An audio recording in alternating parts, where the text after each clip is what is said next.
everyone, welcome back to my channel Chandni.natural. Please do support my channel and subscribe my channel. ఈ రోజు నేను ఇంట్లో home made ఘీ ఎలా తయారు చేయాలో చూపిస్తా.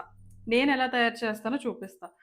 సో నార్మల్గా నేను ఇంట్లో పెరుగు తోడు పెట్టేటప్పుడు పైన కలెక్ట్ అయిన మిగడ్ని ఇలా తీసుకొని ఒక 1 మంత్ అలా దాచుకొని ఒక 1 మంత్కి ఒకసారి నెయ్యి చేసుకుంటా ఇలాగా.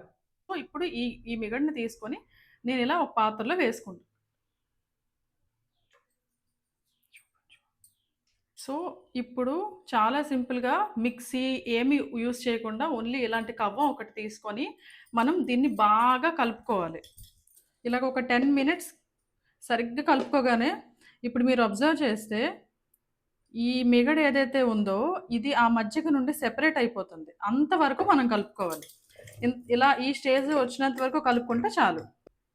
సో ఇలాగా ఈ మజ్జిగ నుంచి ఈ తీసిన వెన్నని ఇలా సెపరేట్ చేసుకొని వేరే గిన్నెలో వేసుకుందాం. ఎందుకంటే ఇది మళ్ళీ మనం ఒక 3 to 4 టైమ్స్ వైట్ వాటర్ వచ్చినంత వరకు కడుక్కోవాలి. ఓకే.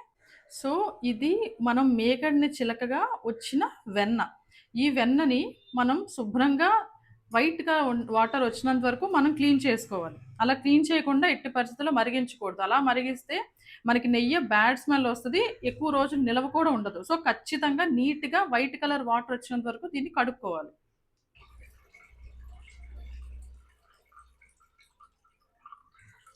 సో నేను శుభ్రంగా ఒక 5-6 సార్లు కడుక్కున్నాక నీట్గా వచ్చిన వెన్న. ఇప్పుడు దీన్ని మనం లో ఫ్లేమ్లో మరిగించుకుందాం. రండి.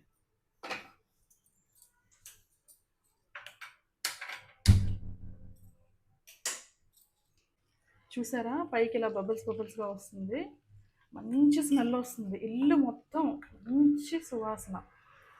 చూసారా ఇది కొంచెం డార్క్ అవ్వాలి, మరి మాడిపోకూడదు.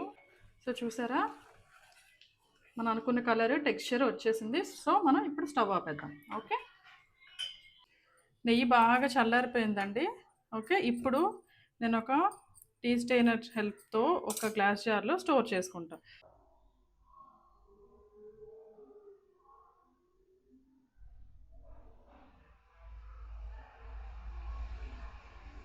సో మన హోమ్ మేడ్ ఘీ ప్రిపేర్ అయిపోయిందండి. చూసారా ఎంత చక్కగా ఉంది, మంచి కలర్తో మంచి స్మెల్ వస్తుందండి, చాలా బాగుంది. నేను ప్రతి మంత్ ఇలాగే కొంచెంగా స్టోర్ చేసుకొని మేగడ తయారు చేసుకుంటానండి. ఇది వచ్చి నేను లాస్ట్ టైం తయారు చేసుకుంది.